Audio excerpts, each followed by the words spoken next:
Good morning, friends. In our last video, we have done with cancer, its types, risk factor and the prevention of risk factors. सही है। अब हम देखेंगे diagnosis, मतलब अब cancer क्या होता है, हम लोग कैसे इसको प्रिवेंट कर सकते हैं, कौन रिस्क फैक्टर पे, इसकी टाइप्स क्या है, ये हम लोगों ने सब कर लिया। इसके बाद आ जाता है डायग्नोस, मतलब हम लोग कैसे डायग्नोस कर सकते हैं कि कैंसर है या नहीं। तो 5 तरीके हैं ना डायग्नोस करने के लिए। सबसे पहला जो है वो ब्रेस्ट एग्जामिनेशन। ब्रेस्ट एग्जामिनेशन कैसे कर सकते हैं? आप क्लिनिकली किसी डॉक्टर को दिखा सकते हो। लाइक अगर आप अपनी 20s या 40s की एज में आते हो तो आप मतलब कि रेगुलर चेकअप के लिए डॉक्टर के पास जा सकते हो ना। तो ऐसे हम लोग ब्रेस्ट एग्जामिनेशन करवा सकते हैं, या आप सेल्फ एग्जामिन भी कर सकते हो ब्रेस्ट को। सही है, मतलब कोई चेंजेस तो नहीं आ गई, मतलब कोई एबनॉर्मलिटी आपको फील तो नहीं होती, तो ऐसे एग्जामिन कर सकते हैं ना। दूसरा है मोनोग्राफ। अब मोनोग्राफ्स क्या होते हैं? उसके बाद ब्रेस्ट अल्ट्रासाउंड करवाते हैं हम लोग। उसके बाद है मतलब कि ब्रेस्ट MRI करवा सकते हैं या बायोप्सी करवा सकते हैं। तो हम लोग है ना 3 टर्म्स को ज़्यादा एक्सप्लेन करते हैं। अल्ट्रासाउंड और MRI तो आपको कंफर्म मतलब कि आइडिया होगा कि क्या होता है। ब्रेस्ट एग्जामिनेशन, मोनोग्राम्स और बायोप्सी, इसके बारे में हम लोग देखते हैं। तो यहाँ पे है ब्रेस्ट एग्जामिनेशन। तो आप 2 तरह से ब्रेस्ट एग्जामिनेशन करवा सकते हो। फर्स्ट, क्लिनिकल ब्रेस्ट एग्जामिनेशन, मतलब जब वुमेन्स अपने 20 या 30 एजेस में आती हैं तो क्या करती हैं, वो हर 3 साल बाद डॉक्टर को चेकअप करवाती हैं, मतलब ब्रेस्ट चेकअप करवाती हैं। पर जब उनकी एज 40 की हो जाती है ना, तब वो है ना हर साल चेकअप करवाती हैं। तो इससे पता चल जाता है, मतलब you are in a safe zone ना। उसके बाद जो सेकेंड है ना वो ब्रेस्ट सेल्फ एग्जामिनेशन। जब भी आप अपनी 20s में आ जाती हैं तो आप सेल्फ एग्जामिन करती हैं। कोई भी ऐसी चेंजेस आपको डिटेक्ट होती हैं तो आप अपने डॉक्टर से कंसर्न करते हैं ना। उसके बाद है कि सेल्फ एग्जामिनेशन कैसे कंडक्ट कर सकते हैं ना। एक तो कंडक्ट कर सकते हैं स्टैंडिंग और दूसरा रीसिक्लिंग। अब क्या होता है, अगर आपको इन दोनों टर्म्स के बारे में जानना है तो आप मुझे कमेंट सेक्शन में बता सकते हैं, तो मैं इसमें एक वीडियो बना लूँगी ना। अब देखते हैं clinical breast examination. Women in their 20s या 30s should have their clinical breast exam after every 3 years। After 14 years old जो होती हैं, women should have their clinical breast exam every year ना, हर साल करवाना है। उसके बाद है breast self exam. It is an option for the women starting in their 20s।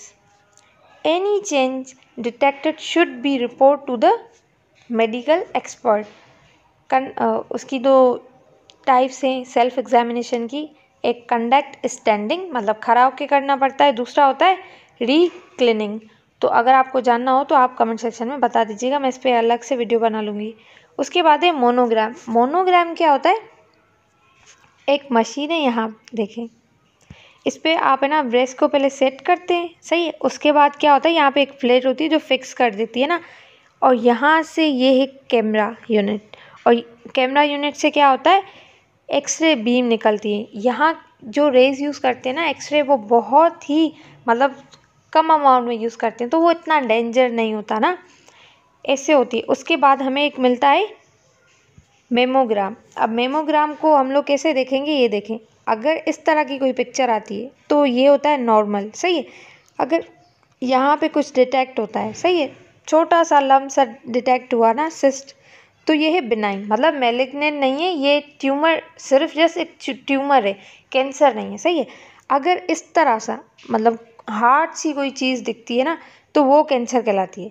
ये मतलब कैंसर है और ये फैल भी सकता है, तो इसके लिए आपको ट्रीटमेंट करवाना पड़ता है। ये भी अगर आप मतलब कि आपको पता है किसी को ट्यूमर होता है तो वो रिस्क फैक्टर पे होता है कि उसे कैंसर हो सकता है। अगर ट्यूमर है और आप मतलब कि उसे निकलवाना चाहते हो तो आप सर्जरी करवा सकते हैं ना। तो ये है मेमोग्राम। अब उसके बाद आ जाते हैं बायोप्सी। बायोप्सी में क्या होता है, आप या तो मतलब कि आप अपने ना ब्रेस्ट सेल्स को निकलवाते हो, मतलब एक टिश्यूज़ निकलवाते हो, सेल्स निकलवाते हो, तो उससे क्या पता चलता है कि यहाँ पे कोई कैंसर सेल है या नहीं। सही है। तो आप बायोप्सी कैसे करवाते हो? Fine needle aspiration. इसमें क्या होता है, आप एक ना पतली सी निडल यूज़ करते हो और उससे मतलब एस्पायरेशन करवाते हो। तो यहाँ पे क्या मिलता है आपको, लिम्फ नोड का फ्लूइड मिल जाता है। फ्लूइड में आप चेक करते हो कि कोई कैंसरस सेल्स तो नहीं है, तो इससे पता चल जाता है, सही है। और दूसरा है कोर निडल बायोप्सी। दोनों निडल्स हैं, पर इसमें क्या होगी, निडल फाइन होगी, बहुत ही नेरो सी होगी, बट इसमें कोर निडल, इसमें निडल का साइज़ थोड़ा बड़ा होता है। तो इससे क्या होता है, सिर्फ हमें ना सेल्स नहीं मिलते, आपको ना इसमें थोड़े टिश्यूज़ भी मिल जाते हैं। तो आप ना एक अच्छा सा एग्जामिनेशन ना बना सकते हो, अच्छे से एग्जामिन कर सकते हो इसको।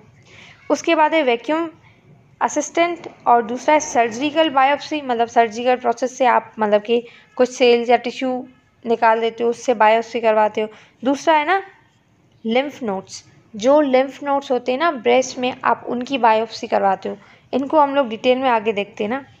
यहाँ पे लिम्फ नोड बायोप्सी, अब लिम्फ नोड बायोप्सी में आप कौन सी लिम्फ नोड्स को देख रहे हो, सेंटिनल लिम्फ नोड्स वो होती हैं, अगर आपके ब्रेस्ट में कोई कैंसर है तो वो सबसे मतलब कैंसरस सेल सबसे पहले जिस लिम्फ नोड्स में जाएंगे ना, वो है सेंटिनल लिम्फ नोड्स। अगर आप इस सेंटिनल लिम्फ नोड की बायोप्सी करवाते हो, आपने सैंपल लिया उन लिम्फ नोड से और आप है ना चेक करते हो, तो अगर इसमें कोई ट्यूमर सेल्स आए हैं तो आप क्या करेंगे, दूसरे लिम्फ नोड्स उनकी बायोप्सी करवाएंगे, तो पता चलेगा कि कहाँ तक फैला है। लेकिन अगर इन लिम्फ नोड्स में अगर आपको कोई कैंसर सेल नहीं मिलता, तो आपको दूसरे लिम्फ नोड्स के पास जाने की नीड नहीं होगी, मतलब सबसे पहले यहाँ आएगा, उसके बाद मतलब फैलेगा ना। जब वो यहाँ नहीं आया तो दूसरे लिम्फ नोड्स पे भी नहीं गया होगा, तो आपको यहाँ की बायोप्सी करवाने की नीड नहीं होगी। या तो आप सिर्फ वो लिम्फ नोड लोगे जो कि मतलब सेंटिनल है, या तो आप उसके साथ कुछ और भी लिम्फ नोड्स के एग्जामिन कर सकते हो। लेकिन ये बहुत ही एक्यूरेट सा होता है, आपको पता चल जाता है, अगर है तो आपको दूसरे लिम्फ नोड्स की नीड है, अगर नहीं है तो नहीं होगी। The removal of this lymph nodes during surgery, the sentinel lymph node is the first lymph node in a group of lymph nodes to receive lymphatic drainage from the primary tumor। समझ आया, primary tumour से पहले इसमें drainage जाता है ना। It is the first lymph node the cancer is likely to spread to form the primary tumour. यहाँ पे ऐसा होता है कि यहाँ से ही फैलता है, मतलब यहाँ पे पहुँच गया, यहाँ पे ट्यूमर सेल जो फर्स्ट ट्यूमर होगा ना प्राइमरी, वो यहाँ पे करवाते हैं। अगर यहाँ नहीं है तो कहीं और भी नहीं होगा। रेडियो एक्टिव सब्सटेंस, आप पहले क्या करवाते हो, रेडियो एक्टिव सब्सटेंस है ना ब्लू डाई, पहले आप वो देते हो डाई, सही है।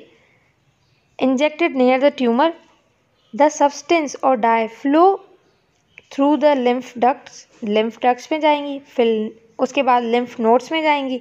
The first lymph node to receive the substance, मतलब ये जो डाई जो मतलब जो फर्स्ट लिम्फ मतलब उसके पास जाएगी, तो वो क्या होगी, हमारी सेंटिनल लिम्फ नोड होगी ना। आप उस लिम्फ नोड को निकाल दोगे, सही है। अब pathologist view the tissue under a microscope, जैसे आपने सैंपल लिया फिर उसको माइक्रोस्कोप पे रखेंगे, उसके बाद आप एग्जामिन करेंगे to look for the cancerous cell, मतलब कोई कैंसरस सेल्स हैं या नहीं। If cancer cells are not found, अगर नहीं मिले तो मतलब आपको दूसरे लिम्फ नोड्स को रिमूव करने की नीड नहीं है।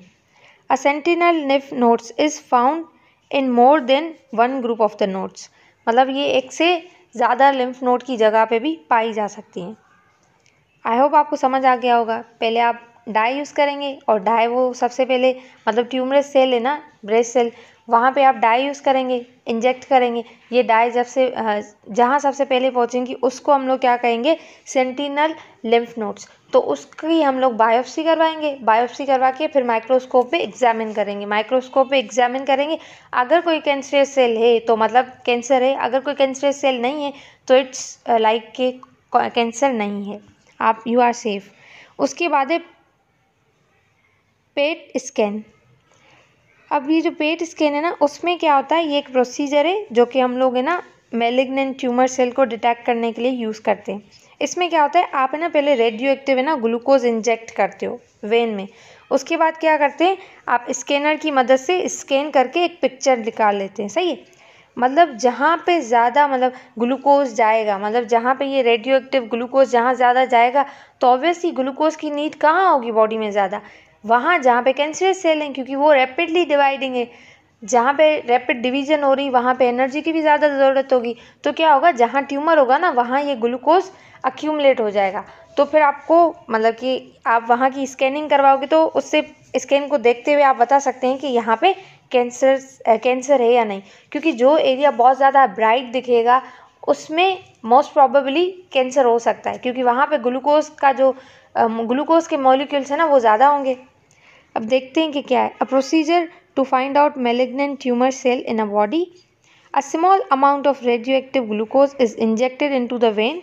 The PET scanner rotates around the body, मतलब rotate करेगा around the body and makes a picture of where glucose is being used in a body, कि कहाँ पे ग्लूकोज ये यूज़ हुआ जो आपने दिया है।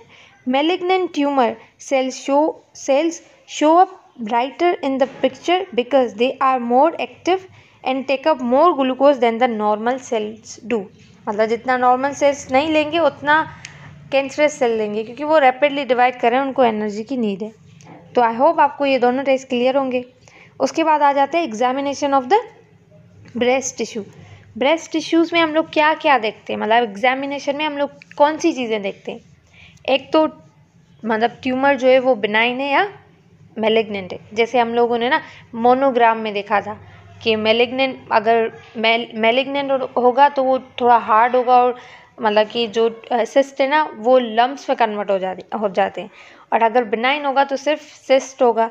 सही, एक तो ये चेक करते हैं कि वो मैलिग्नेंट है या बिनाइन है। दूसरा टाइप, मतलब को किस टाइप का है, लिम्फ नोड में फैला या नहीं फैला, या तो डक्ट्स में, या मतलब ग्लैंड्स, मतलब ये सारी चीज़ें। उसके बाद है इन्वेसिव है नॉन इन्वेसिव है, ये सिर्फ ब्रेस्ट तक ही है या लिम्फ नोड से आगे आपकी ब्लड सर्कुलेशन में गया है या किसी और जगह पे किसी और ऑर्गन को डैमेज तो नहीं किया। उसके बाद है मेटास्टेसिस, मतलब कि कहाँ किस जगह फैलने वाला है, मतलब कहाँ फैला है। उसके बाद है लिम्फ नोड को इफेक्ट किया है या नहीं। दूसरा साइज़, कितना साइज़ है उसका। देखिए, अगर कैंसर सेल का साइज़ बड़ा होगा तो वो और भी ज़्यादा डेंजरस होगा, और जो कैंसर स्टेज है ना वो मतलब बड़ी होगी, मतलब या तो 3rd स्टेज में होगा या तो 4th स्टेज में होगा। जो 0, 1 और 2 स्टेजेस होती है ना वो बहुत ही मतलब कि ईजीली आप मतलब रिजॉल्व हो जाती है, लेकिन जो 3rd और 4th होती है ना उनमें थोड़ी मतलब कि डिफ़िकल्टी होती है। आप सर्जरी भी ये सच सर्जरी नहीं कर सकते, आपको पहले सिस्टमिक कीमोथेरेपी लेनी पड़ती है 4th और 3rd के लिए, और आपको बस अपना सर्वाइवल है ना वो इंक्रीज़ करवाते हैं डॉक्टर्स। तो चलें देखते हैं factor consider during an examination, मतलब एग्जामिनेशन में हम लोग कौन कौन से फैक्टर्स इंक्लूड करते हैं। एक तो ग्रेड देखते हैं ना कैंसर का, ग्रेड होते हैं 1 से लेके 3 तक। अगर फर्स्ट ग्रेड है तो इतना मतलब फैला नहीं है, स्टेज अभी मतलब कि लोअर स्टेज पे इजीली ट्रीट कर सकते हैं। लेकिन अगर मतलब 2 है 3 है, मतलब 3 तक जा रहा है तो क्या होगा, मतलब थोड़ा खतरनाक हो रहा है। उसके बाद है हार्मोन रिसेप्टर स्टेटस। आप कौन से हार्मोन रिसेप्टर स्टेटस चेक करेंगे, ईस्ट्रोजन एंड प्रोजेस्टेरोन। जिन रिसेप्टर्स के साथ बाइंड होता है ना आप उन रिसेप्टर्स को देखोगे। सही है, अगर ज़्यादा हो रहे हैं तो ब्रेस्ट कैंसर है, नहीं हो रहे तो नहीं है। उसके बाद है ना आप HER2 देखेंगे, उसका स्टेटस चेक करेंगे, अगर ये भी ज़्यादा हो रहा है तो ब्रेस्ट कैंसर है। तो ये थे फैक्टर जो आप कंसीडर करते हैं। अब हम जाते हैं स्टेजिंग की तरफ ना। अब देखते हैं मतलब हम लोग कैसे ब्रेस्ट कैंसर को स्टेज देते हैं ना, उसका भी एक अलग से एक सिस्टम होता है। The process use to find out whether the cancer has spread within a breast, या ये ब्रेस्ट में ही स्प्रेड हुआ है या किसी और बॉडी पार्ट में भी स्प्रेड हुआ है, उसको हम लोग कहते हैं स्टेजिंग। तो हम लोग डिफरेंट स्टेज देते हैं ना, 0, 1, 2, 3, 4, ये सारी, इसको कहते हैं हम लोग स्टेजिंग। उसके बाद है ना breast cancer, stage is based on the size and location, मतलब कहाँ पे ट्यूमर सेल है और उसकी साइज़ क्या है वो चेक करते हैं हम लोग। एक तो ये होता है। दूसरा, लिम्फ नोड में स्प्रेड हुआ या नहीं, तो यहाँ पे ना एक सिस्टम यूज़ होता है TNS सिस्टम ना, TNM सिस्टम, जिसमें T में हम लोग ट्यूमर लोकेशन और साइज़ देखते हैं, उसके बाद N में हम लोग देखते हैं कि वो लिम्फ नोड में स्प्रेड हुआ या नहीं, और M में हम लोग मेटास्टेसिस देखते हैं, मतलब स्प्रेडिंग है किसी और बॉडी पार्ट में गया या ये सारा चीज़ें ना। अब है to the near lymph nodes और any part of the body. Tumour grade देखेंगे, मतलब 1 से 3 तक का ग्रेड होता है इसका। एंड वेदर सर्टन बायोमार्कर्स में जैसे हम लोगों ने रिसेप्टर्स की बात की ना कि ईस्ट्रोजन प्रोजेस्टेरोन रिसेप्टर्स चेक करेंगे और HER2 रिसेप्टर भी हम लोग चेक करेंगे, तो उससे भी पता चल जाता है कि कौन सी स्टेज है ना, स्टेजिंग में मदद होता है। अब इसमें कौन सा सिस्टम यूज़ होता है? TNM system. दूसरा grading system and the biomarkers. TNM system में हम लोग ट्यूमर साइज एंड लोकेशन देखेंगे, एन में लिम्फ नोड्स में स्प्रेड हुआ या नहीं, और जो एम है उसमें हम लोग मेटास्टेसिस देखेंगे, मतलब कहाँ तक स्प्रेड हुआ है। ग्रेडिंग सिस्टम में हम लोग ग्रेड्स देते हैं, 1 to 3 ग्रेड्स होते हैं इसके। और बायोमार्कर्स में हम लोग ये चेक करेंगे कि मतलब रिसेप्टर्स चेक करेंगे, हर receptor, oestrogen and progesterone receptors. ये सारी चीज़ें कंबाइनली हमें हेल्प करती है कैंसर सेल को स्टेज देने में। अब हम लोग इसको ना थोड़ा डिटेल से पढ़ लेते हैं। TNM सिस्टम बहुत मतलब हमें बहुत ही ईजी हो जाता है कि हम लोग ट्यूमर को स्टेजिंग दें, ग्रेडिंग दें, तो उसे पता चल जाता है कि कितना सिवियर है, हम लोग को फिर ट्रीटमेंट ऑप्शन कैसा लेना है। आया सर्जरी से ही ट्रीट हो जाएगा, या सर्जरी के साथ रेडिएशन लेनी है, या कीमोथेरेपी लेनी है। तो जो हमारा ट्रीटमेंट है ना, वो डिपेंड करता है इसकी स्टेजिंग में कि किस स्टेज पे ट्यूमर है और कैसे हम लोग ट्यूमर को इरेडिकेट कर सकते हैं। ये सारा मतलब इस पे डिपेंड करता है कि ट्यूमर सेल को कैसे इरेडिकेट करना है। तो वो डायग्नोसिस पे डिपेंड करता है। आपने अच्छे से डायग्नोस कर लिया ना, तो उसके बाद ट्यूमर आप सही से ट्रीटमेंट ले सकते हो उसका। TNM system stands for T tumor, the size and location of the tumor. N lymph nodes, the size and location of lymph nodes, मतलब कितने साइज में वो lymph nodes में है और कहाँ तक फैला है। और दूसरा where cancer has spread। उसके बाद है M metastasis, the spreading of cancer to the different parts of the body, मतलब आपकी बॉडी के कौन कौन से डिफरेंट पार्ट्स में ये स्प्रेड हुआ है। उसके बाद है ग्रेडिंग सिस्टम में क्या होता है, ये भी मतलब कि डिस्क्राइब करता है कितना क्विकली जो ट्यूमर है ना वो फैल रहा है, ग्रो कर रहा है, स्प्रेड हो रहा है। मतलब ये भी साइज़ बताएगा कि कितना बड़ा साइज़ है और कहाँ तक स्प्रेड होगा, कितना क्विकली ये स्प्रेड होगा, ये सब। बायोमार्कर्स ये यूज़ करते हैं हम लोग, टेस्ट करते हैं सर्टेन टाइप ऑफ रिसेप्टर्स, जिसमें ईस्ट्रोजन रिसेप्टर, प्रोजेस्टेरोन और HER2 रिसेप्टर हो गया। अब है tumour, the size and location of the tumour. इसमें क्या होगा, इसकी भी टाइप्स है ना, T1, T2, T3, T4। अगर T1 है तो ट्यूमर जो है ना बहुत ही छोटा है, 20 मिलीमीटर का है, मतलब स्मॉलर है बहुत। अगर T2 मतलब रिपोर्ट लिखते हैं ना अगर ब्रेस्ट कैंसर की भी या किसी भी टाइप के कैंसर की, तो फिर T1 लिखते हैं, T2 लिखते हैं, T स्टेज में आ गया, फिर N भी 0 लिखते हैं, कभी 2 लिखते हैं, कभी 4 लिखते हैं, तो पता चल जाता है कि साइज़ कितना है ट्यूमर का।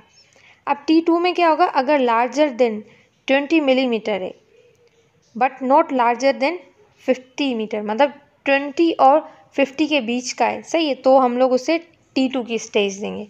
और अगर T3 की है तो क्या होगा, लार्जर देन होगा 50 मिलीमीटर। और जो T4 स्टेज देते हैं ना, आप अगर आप किसी की रिपोर्ट चेक करते हैं ना कैंसर की, तो उस पर ये T1, T2, T3 ये सारी स्टेजेस होती हैं, तो आप इजीली उसे डिटेक्ट कर सकते हो। Tumour has grown into the chest wall और द स्किन, मतलब स्प्रेड हो रहा है, अब वो फैल रहा है to the chest wall and the skin. अब आ जाते हैं, T तो हो गया हमारा, अब आ जाते हैं N में भी यही होगा। इसमें भी हम लोग साइज चेक करते हैं और देखते हैं कहाँ तक वो फैल चुका है ना। अब अगर TNX है तो lymph node can be assist, मतलब लिम्फ नोड्स में नहीं है, वहाँ पे असिस्ट नहीं हुआ। अगर 0 पे आ जाता है, no sign of the cancer in the lymph node में नहीं है। टाइनी क्लस्टर्स हैं जो कि 0.2 मिलीमीटर से भी छोटे हैं इन द लिम्फ नोड्स। अगर N2 स्टेज दे रहे हैं तो cancer is spread to the axillary lymph, मतलब जो ब्रेस्ट के बाहर जो लिम्फ नोड्स है ना वहाँ पे वो फैल रहा है, मतलब जो आर्मपिट है उसकी लिम्फ नोड में फैल रहा है, तो उससे भी हम लोग क्या कहेंगे, N2। फिर अगर 0.2 से उसका साइज़ बढ़ जाता है तो फिर N2 में भी स्टेजेस आ जाती हैं, M2 M2 की A B C मतलब स्टेजेस आ जाती हैं। तो इसमें आप सिंपली याद करें, अगर 0.2 से ज़्यादा है, 2 तक पहुंच रहा है, 2 मिलीमीटर या 2 से ज़्यादा है, तो उसे हम लोग N2 और N3 में, अगर आपको इसकी डिटेल्स जाननी है तो आप डिस्क्रिप्शन में बता सकते हैं। तो अगर कैंसर 2 मिलीमीटर से ज़्यादा का है या 2 मिलीमीटर्स का है तो हम लोग उसे N2 और N3 स्टेज में डाल देते हैं। उसके बाद है बायोमार्कर टेस्टिंग।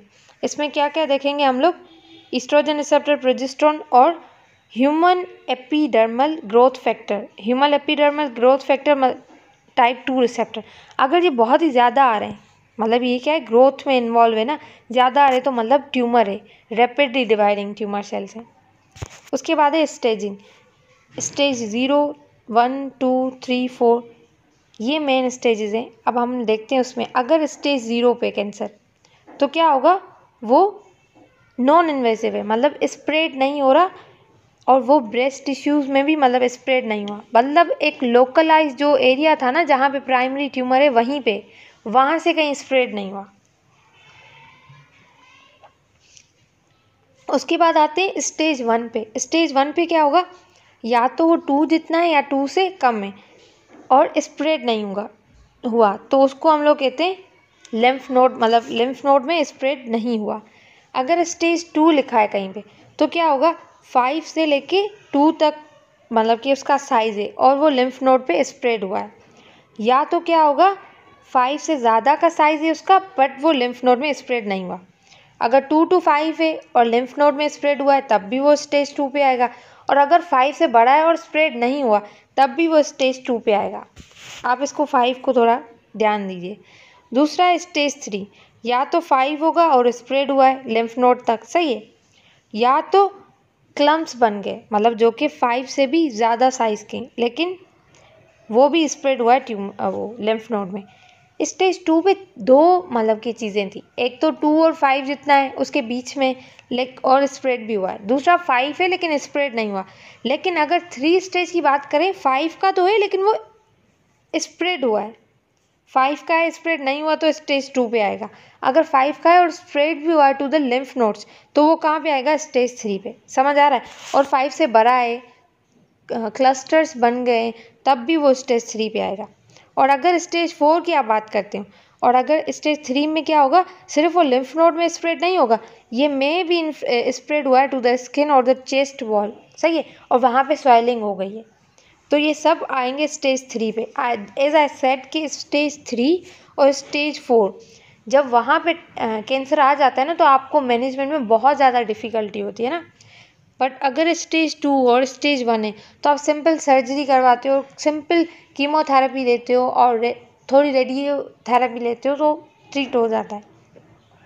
स्टेज 4 में क्या होगा, मेटा स्टेज, मतलब जो कैंसर है ना वो डिफरेंट बॉडी पार्ट्स में फैल रहा है, सिर्फ चेस्ट एरिया पे नहीं फैल रहा, मतलब ब्रेस्ट से वो चेस्ट वॉल पे नहीं जा रहा, वो कहीं भी और जगह पे फैल रहा है, मतलब कि स्किन में फैल रहा है, लंग्स में फैल रहा है, या दूसरे बॉडी ऑर्गन से वहाँ पे फैल रहा है, तो उसे हम लोग क्या कहेंगे, मेटास्टेस्ट। उसके बाद है सर्वाइवल रेट। अब हम लोगों ने स्टेजेस चेक कर ली, 1 2 3, मतलब 0 1 2 3 4।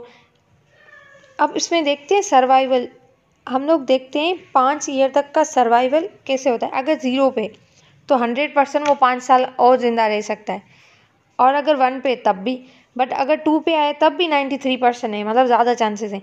बट अगर वो 3 पे आया है तो मॉडरेट से चांसेस है, और अगर वो 2 पे आया है तो बहुत ही कम चांसेस है कि वो 5 साल तक ज़िंदा रह पाए।